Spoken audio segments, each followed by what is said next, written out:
All right, welcome everybody to today's Seven Figures Club podcast episode. Today we have an amazing guest. We have Dr. Terri Levine, who is the founder of Heartrepreneur and is a business and executive coaching expert. She assists businesses worldwide with business growth, sales, and marketing. She has more than 40 years of business experience, but doesn't look that old at all.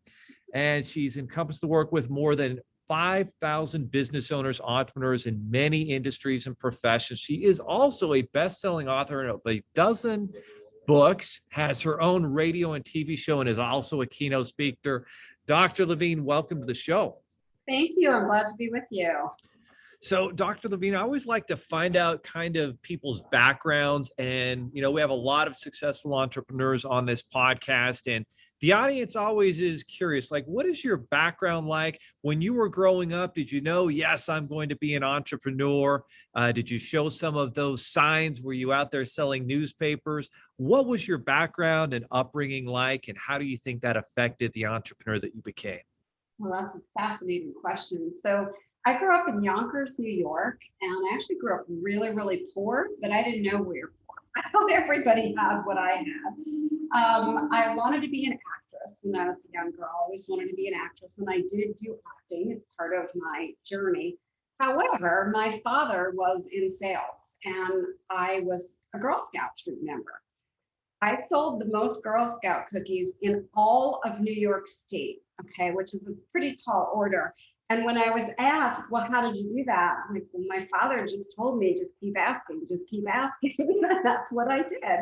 So I think he prepared me a little for the entrepreneurial journey. And the other piece is I wrote a letter to Santa when I was age 7, and it was published in the newspaper. And my teacher said to me, you are going to be an author someday. So I think that a lot of this did start with my childhood. That is a remarkable story, Dr. Levine. So when if you have kids, it sounds like it's a good idea to have them go out there and learn how to sell things. And again, it always baffles me that in school, sales is not widely taught. It's not taught at university. It's not taught in high school. And yet as a young, budding entrepreneur, you're out there knocking doors and selling Girl Scout cookies. And now you are the leader in the state of New York. That's unbelievable. I mean, that had to have been out of couple million plus girls that you led the state. Yeah, and the truth is, this is why it was a great experience. I was really scared. I remember, the first couple of doors I knocked on with my uniform and my cookies, I was really scared. And then when I got a pretty good response, and some people were like, sure, we'll buy cookies. All of a sudden, I got very confident. I was like, oh, everybody's going to buy cookies. And I changed my attitude. I became very conscious of that. Like, I don't feel scared of doing this anymore. And then, yes, people said yes. People said yes. I think it was the best training I ever had. 100%. And so for a lot of entrepreneurs, especially as they're getting started, they suffer from imposter syndrome and getting that confidence. And obviously, as an expert that you are, how can young entrepreneurs, and it doesn't matter what your age is, if you're a new entrepreneur, we all kind of go through that. How do you get through that and gain that confidence so that you can go out there and sell? Because every new entrepreneur has to sell. We have to sell. And if you are confident in the products or services that you're providing, it's much easier to sell, right? If you don't have confidence in your results that your products and services bring, I always say to people, sell something else, okay? Because sell something you truly believe in and that you can get results with. And I never pay attention to a no. This is how I view a no. A no is Leo comes to my house and I say, Leo, do you want some lemonade? And he says, no, thank you. I don't go, oh my gosh, Leo doesn't like me. Leo doesn't like my lemonade. I don't take it personal. Maybe he's not thirsty. Maybe he doesn't like lemonade. And I recommend that you take sales in just the same way. Somebody says no, big deal. Ask the next person. There's plenty of people that need what you have. And if you're not sharing it, you're being selfish. Amen. So step one, make sure you're a product of your product. If you don't believe in your product and service, how can you ask somebody else to? So that's the first thing you've got to believe. And then step two, the no is all part of the process. Don't let the no bother you. Keep knocking doors, find a product or service that fits the client, keep knocking on doors. Exactly. And, no is just a word. It's us as human beings that make a lot of judgment around the word. It's a word. means nothing. Doesn't hurt you, didn't insult you. It's a no. Okay, awesome. No gets me closer to somebody else who wants what I have. So for 40 years, you've been in the entrepreneurial pursuits. Tell us about your first, business that you started, maybe outside of school, after school. What was kind of that first business that you launched? You're like, wow, there's something here, and you were hooked and you were going to be an entrepreneur for life. What was that experience like? It's sort of funny when I look back on it. I was babysitting. I don't know if I was 13 or 12 or whatever. And I was sitting with the kids I was babysitting, and they had just gone to bed. And I thought, silly, I'm sitting here for hours while they're sleeping. Nothing ever happens until their parents come home. And I thought, sure, if I could pay somebody else to sit here, I'll take the $15 they're paying me. I'll pay someone $5 or $6 and I'll keep the rest. Oh, and then I could work with a lot of people. And I started to have this whole vision of it. So somewhere at that young age, I started to see that there was an opportunity for multiplication and duplication as an entrepreneur. You're like the first Babysitters Club book, which, wow, maybe that whole book series was based off of you. So at that young age, you're like, all right, we're gonna grow and scale this, and we're gonna use my time more wisely so I can train people up, and I'll get wow, that's fantastic. Yeah. Where did you get that from? I don't know. I honestly don't know. I can remember to this day, though, sitting in the person's house and thinking, there's got to be a better way to use my time. Well, somebody else can sit here. It doesn't have to be me, but I got a client, so that's worth more money to me. And now somebody else can take a little less just to sit here. And I'll first, I'll put the kids to bed and then the rest of the night, I don't want to be here. And I remember telling my parents, my father, because he was so entrepreneurial, thought it was a great idea. My mother's like, that's not going to work. People's kids are going to get hurt. You're going to be responsible. Try it. We'll see what happens. Great story. So one of the things that you focus on at Heartrepreneur, and tell us maybe a little bit about how that started, but there's a big focus on getting qualified leads and deals, and that's a big focus of what Heartrepreneur does. But tell us a little bit more about kind of, what your inspiration was for starting Heartrepreneur and what the mission is. Thanks for asking that. So I started in business consulting about 27 years ago. And my company was not called Heartrepreneur. However, I was teaching people how to do sales and marketing heart to heart, authentically, transparently, and in integrity. No overcoming objections, no NLP, really just heart to heart. So about 12 years ago, I was with one of my publishers, the train from Philly to New York. We're having a meeting. And he took the manuscript I was working on. I'll never forget it. He threw it on the floor and he goes, I don't want this. And I thought, a contract? What do you mean? And he said, I've known you for more than a decade. I don't want this book. I want a book on Heartrepreneur. And I went, Heart for what? And he said, it's how you do business. You have this formula of heart to heart. Go figure it out. That's the book I want.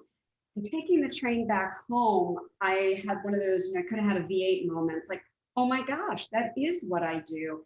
By the time the next day rolled around, I had an attorney. We were trademarking the term Heartrepreneur, branding logo, change the company name, because what we do is help people get a conveyor belt of qualified prospects and then convert them without traditional selling and then retain them long term. And I think the word Heartrepreneur really fits. We have about 6,000 people in our Facebook group that are all embracing the methodology. So explain, what does this mean, this heart to heart in business consulting? What does it mean? And so you don't have to do traditional sales because of that approach. Why is that? So I want you to think of this term, reverse marketing. Reverse marketing. What most people are doing is they're messaging people, they're advertising, they're just trying to get us to pay attention. And at Heartrepreneur, we do the opposite. We just go in and we create a lot of value. We create a consumer awareness guide and we create something called a turbocharged webinar. Just those two pieces of content, nothing else. And then we start a Facebook group and we share our content in the Facebook group with our exact target audience. And don't tell me your audience isn't on Facebook. I hear that all day long. There. And so we start a Facebook group and we just drop in massive massive amounts of help and advice and content, regardless of the industry you're in. And the people in the group raise their hand and say, how do I get your products? How do I get your services? Instead of you asking them. And that's how you do business authentically. I don't let anyone buy from us that we haven't formed some kind of a relationship with. Go watch my webinar, go read my consumer awareness guide, go to my Heartrepreneurs Facebook group. And then if you resonate, then get my products or services. That's the difference. Unbelievable. And so really, it sounds like the focus, and you see this even with multi-billion-dollar businesses where everything that they're pitching and promoting is about them instead of what their customer wants, instead of the problem that it's solving for the client. And so it sounds like what you're doing is presenting, here's the result you want, let me help you go get it. And then you're actually providing that value before actually even trying to sell anything. What is the key to providing that value, and how do you break that down or unpack that, in whatever business that you're in? So you really want to give away your best stuff. And I've said this for years, and a lot of people are like, oh, I don't want to give that away. I'm like, I give away everything. I'm an open book. And at this point, we've had 6,000 plus client family members because I believe in abundance. I don't hold things. I think that's selfish. I give away some of my best content. I just did a Facebook Live in my group, gave away some of my top content. What happens as a result is people still raise their hands and say, okay, but how do I implement it? Oh, that's where a business consultant comes in. So whatever your product or service is, think about, what if I gave you samples? What if you tried it on? I'll tell you where this comes from, Leo. When I was, I think 16, I worked in Baskin-Robbins ice cream store. And I remember the first day being trained there, manager gave me a little pink spoon and said, give pink spoons all day long of ice cream. And I go, what if somebody wants to try every flavor? He said, that's great. The more flavors, the better. They never walk out without buying. I thought, yeah, right. I worked there for about 4 months and he was right. Anybody who tried some flavor of something bought. And I thought, well, that's what I'm going to do in my business. In fact, I have a pink spoon hanging on my wall. I literally just get out pink spoons. And that's what I recommend to all the listeners. What can you give away that is perceived high value for your target audience? And so what is it entrepreneurs and business owners are missing when they're trying to, at the beginning, pitch their high ticket items or their high value items, and they're just confused? Why are people not buying? There's so much value in my high ticket item, but they kind of jump right into that. What is it they need to understand that maybe they're not? Because I've been there, but I've been there, by the way. I can. So the first thing I'll say is it's never about you. If you are using words like I, me, we, my company, then you're making this all about you. I don't use those words. The words that we use are, tell me what's up for you. Tell me what your ideal vision is. Tell me what's not quite right yet. Tell me what you'd like to see. Tell me what kind of help you want. Tell me what you would want from the product or service. And all we do is we listen. We don't have a pitch. We don't overcome objections. We don't do any of that. We simply really care and we really listen. If and only if our product or service is the answer, then we ask for permission to share. And I'm going to say this. One of the big issues that I see is many people are lookalikes. They're cookie cutters. So if everyone looks the same, I'm going to buy the cheapest service because they're all the same. You have to stand alone. We stand alone. We have a 200% return on investment guarantee, or we give you all your money back plus pay you $5,000. So if at the end of a conversation, we say, we think we can help you. Would you like our help? And someone says, Joe Schmo can do it for a lot less money. We'll say, you know what? That's great. Does Joe Schmo have that same guarantee that we talked about? Well, no. Okay, well, it's really up to you. Whatever you want to do, we're here. We're willing to accept you if you would like to embrace us.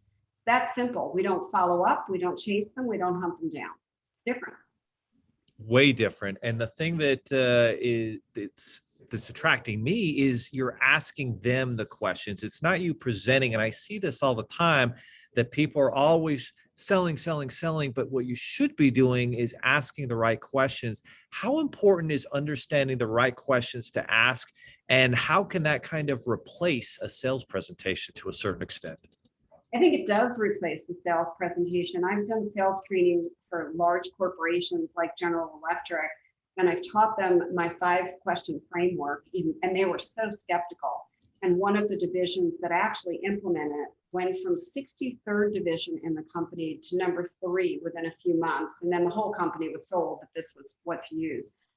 I think this changes everything. The conversations that I have when someone is pitching me, there's a slide deck and it's all about them and how wonderful they are, and they don't really come off as caring about me. We truly, as entrepreneurs, we truly care. We care, you matter. We have no idea if our product or service is a fit. We do not know. And we're not going to even let you try it if we're not sure. So we want to know about you. The more you listen, I know salespeople are taught this, they just don't do it. And the more you listen and the less you talk, but I mean really listen. What's underneath the words? And you really ask yourself, really with authenticity, can we help them? If they invest in my product or service, will it make a difference? If the answer is yes, I think you're obligated to extend your hand to make an offer. Absolutely. We have 2 ears for a reason, so that we can listen more. And the problem that a lot of salespeople have is they're listening with, the intent to respond instead of to understand. And the funny thing is, when you ask the right questions, people will tell you what they want and what they're looking to accomplish. So what are the results that Heartrepreneur, promises, or the result that you work so hard and so passionately to help your clients achieve? And who's kind of a good fit for Heartrepreneur? What are the dream clients you guys like to work with, and what are those people looking for? Thanks for asking. Well, results can be absolutely huge. I have a client family member who was doing around $50,000 a year. And in April, she did $107,000 after just a few months with Heartrepreneur by stopping what she was doing, selling, advertising, in-your-face marketing. Another client family member who really was starting her business at the worst time. She was starting the month that the shutdown started with the pandemic. She made $258 that month, and she had an office and staff, and she came to me, and she's done over $378,000. And then I have people that are startups and quickly go to 68,000. So all of the income is there if you follow what we share, right? Which is just being authentic and how to do that. I love, and my team loves to work with people who are passionate about whatever it is that they sell. They stand behind it, guarantee if they know it's top notch. I love to work with people who are open and curious and who come to me and want my help, who don't think they know it all. If they know it all, let them go keep doing what they're doing on their own. Good luck. And people who have a sense of humor. Business can be cyclical. Something can be amazing today. We've seen Facebook ads, they were working, and then iOS 14, and I hear all day they're not working, right? You have to have kind of an arsenal of tools. And that's what I'm looking for, people who are open. So you're a business owner, you've got a product or service that you really believe in, that gives your client the result, but you're struggling to generate leads. How do you help that business owner fix their marketing and get back to generating quality leads? So let me give you a teach by example. This will be very helpful. So I have a client family member. He's in the financial services field. His income, it wasn't horrible, except it was very stagnant, and he just couldn't figure out how to make it grow. So we created a consumer awareness guide that really educated people about the different kinds of financial advisors that you can hire, the ones to stay away from, the misconceptions, the truth. It wasn't promoting him. It was truly about the industry. And we started giving that guide away everywhere. His email list grew from about 1,000 to about 5,000 pretty quickly. From that email list that he had, we put together a live webinar where he was going to answer their questions and then train them. He had 100 people sign up. I think he had about 61 people show up at the webinar. Out of the 61, 16 of those booked a qualification call with him and his team. Of those, 6 became high-ticket client family members at $29,000 a person. That is how, and you don't have to have that high of a ticket. It could be $3,000. It could be $1,500. It doesn't really matter. That's how you do it. Outstanding. So a lot of value, creating that value bomb. In this case, it was education. And how many businesses and business owners out there are missing the importance of educating their clients, their customer, and why do you think that is? I think that people go into business like I did without a background in business sales or marketing, right? My first degree, I was a speech language pathologist. I started my first clinic and oh my gosh, I didn't have an idea how to get a client or a patient. And to the day I was almost starving, I hadn't figured it out. And then I just got really serious about it. So I think that's number one. We don't know what we don't know. Number two is there's this old school marketing and advertising that I call in your face. You know, people go to networking groups and they shove a business card in your hand. You didn't ask for it, you don't want it, you're going to go home and throw it away. So it's changing your way of thinking and how you do business. And it's taking the focus off of you, your company, and your business, and really standing empathetically in the shoes of the people who need what you have. There are people out there, I really believe this, for everyone's business that are sitting there with a credit card in hand saying, I wish someone would answer my prayers.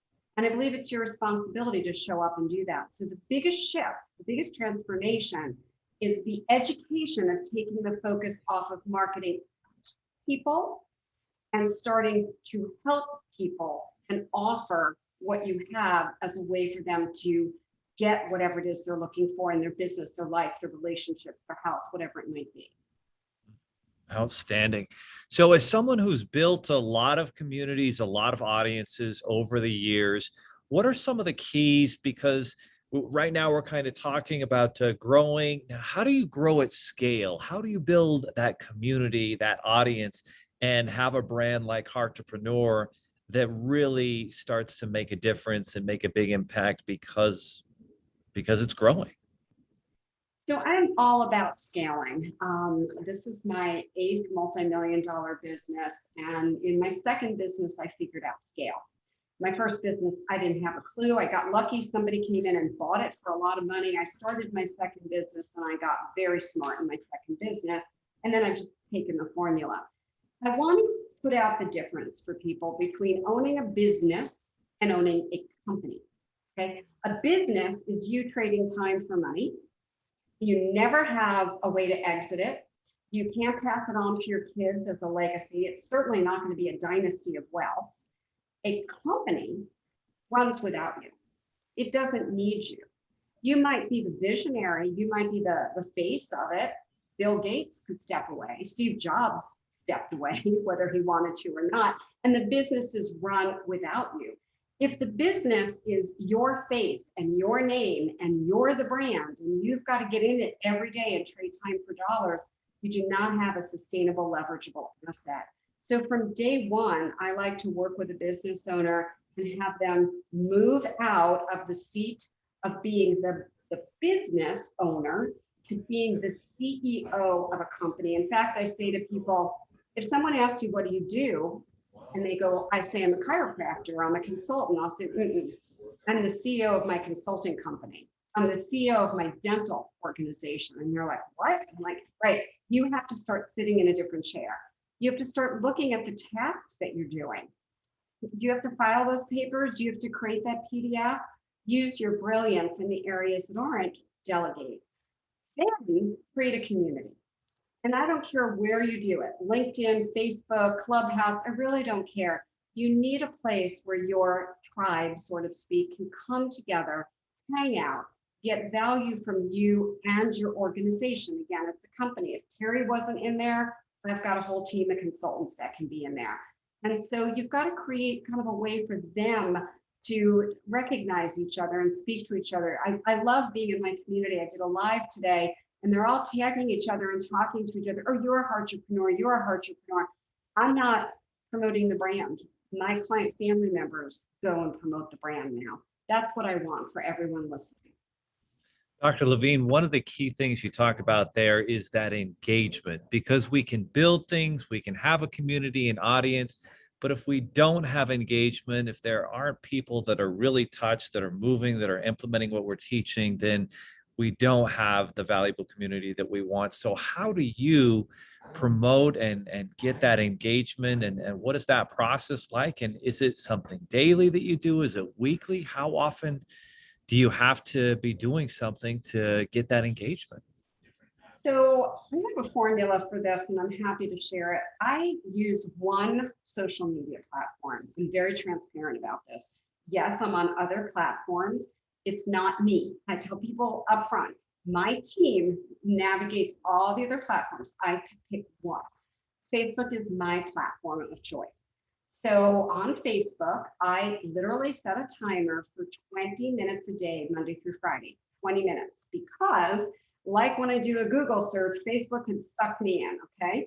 I also use newsfeed killer, so I don't see everybody's newsfeed of who wants to give a cat away and all that stuff. I'm very intentional.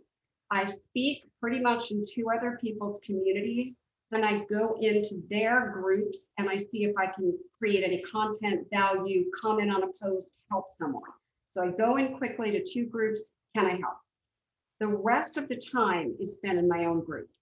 I am tagging people, I'm answering questions, I'm asking questions, I'm posting content, I'm giving away value, I'm doing a Facebook Live, which may go to 30 minutes. And so by doing that, I'm also encouraging my members to invite other members because the group has traction. And I'm going to give you a little secret here, Leah. In order to get your groups going in the beginning, people ask me all the time, like, I have a group, nobody's talking. Go ask 5 or 6 people that know you, like you, and trust you. Go ask them to just go into the group every single day and start to drop a comment or two. Facebook sees that a group's getting comments and Facebook starts to put that group in front of people. And that's how you grow a Facebook group. You don't need to do ads or anything like that. Brilliant. And Dr. Levine, compared to all the other apps out there and platforms that you can use, why do you believe the Facebook group is the most powerful? Because I definitely believe that. I've seen it in action in the last couple of months, but tell me, what your belief is with that. So regardless of what you think about Facebook, like it, hate it, love-hate relationship, Facebook is the giant player, whether you like it or not, right? They own Instagram, they own WhatsApp, they're trying to buy 2 other platforms. They may start a third one, who knows? People spend an average of 30 minutes a day, 7 days a week on Facebook. On the other platforms, they spend an average of 3 minutes a day. Uh-oh, ding, ding, ding, everybody. If you're listening, you might want to pause and replay that. I want to be where people's eyeballs are. You want to interrupt people and get their attention. I'm not going to want to sit in a closed room talking to myself. I want to sit where I have eyeballs. That's Facebook. And so you may like Twitter, you may like LinkedIn, whatever, that's all great. Go use those if they're working for you. I'm just going to tell you that the bulk of people, regardless of what they say, are still on Facebook. The platform works. I'm a part of groups that have 36,000 members, 15,000 members, and all of us are doing the majority of our business from our Facebook groups without selling. So powerful. Yeah, if you want to create a community and audience, Facebook groups is the way to go. And everybody who's listening now is thinking, wow, Dr. Levine has dropped so many value bombs on us. How can I work with her and her team? How can I grow my business through Heartrepreneur and start doing sales and marketing right? So I'll give you 2 actions. I put together a masterclass. It is completely free. And it is on TL, like Terri Levine, tlwebinar.com. And when you go there, get a notebook or have a Word doc open because there is a massive amount of free training there that gives you my process for creating a conveyor belt of qualified prospects. And then the second thing is I do recommend that you jump into our Facebook group, Heartrepreneurs with Terri Levine, and just model how is that community working. And if you like what you see and you're interested, let me know. I'd be happy to set up an appointment with my team just to see if we can help you overcome your biggest challenge. All right, everybody. So that was tlwebinar.com. T is in Terry, L is in Levine, webinar.com. And she teaches you how to create a conveyor belt of qualified leads itching to pay you what you're worth without spending a dime on marketing or advertising. So that's an amazing workshop you're going to want to check out. And then the Facebook group, tell me the name of that one again. Heartrepreneurs with an F, Heartrepreneurs with Terri Levine. Okay, Heartrepreneurs with Terri Levine. and it's the group, guys. So, and it has a heart there, so you can't miss it. Surprise. And there's a ton of value in the group. So I do advise as soon as you get into the group, go right to the files section. There's lots of freebies, done for you resources, tools, tips, checklists, templates, all there for you. And you'll see how we give away value just the way I've been telling you. Outstanding. It looks like, oh, wow. Yeah, it looks like I'm going to join the group right now. So join the group and ask not what the group can do for you, but what you can do for the group. And then you'll start getting the right ideology to serve your clients. Brilliant. That's it, Leo. All right. Well, Terri, the last word is with you. Thank you so much for being a guest and sharing such amazing stories and value with our community audience. I'm sure a lot of people want to replay this because there's that type of value in it. But what's the last word after understanding all this that people should do right now? Right now, the biggest thing that you can do is get really excited about listening. Not talking anymore, listening. Really finding out, what does my audience want? What's the result they want? What's the object they want? Maybe you have not been presenting them with what they want. Start listening, start asking questions. Amen. Well, thank you so much, Dr. Terri Levine, for being on and being an amazing guest. Guys, again, it's heartrepreneur.com. It's tlwebinar.com is the workshop. And then it's Heartrepreneurs by Terri Levine is the Facebook group. Is that right? With Terri Levine. Heartrepreneurs with Terri Levine on Facebook. Join the group because that's where you can learn. You can kind of sit back there and just learn from her and all the amazing people in that group, how to respond, how to bring value. And that's how we learn. We ask the right questions.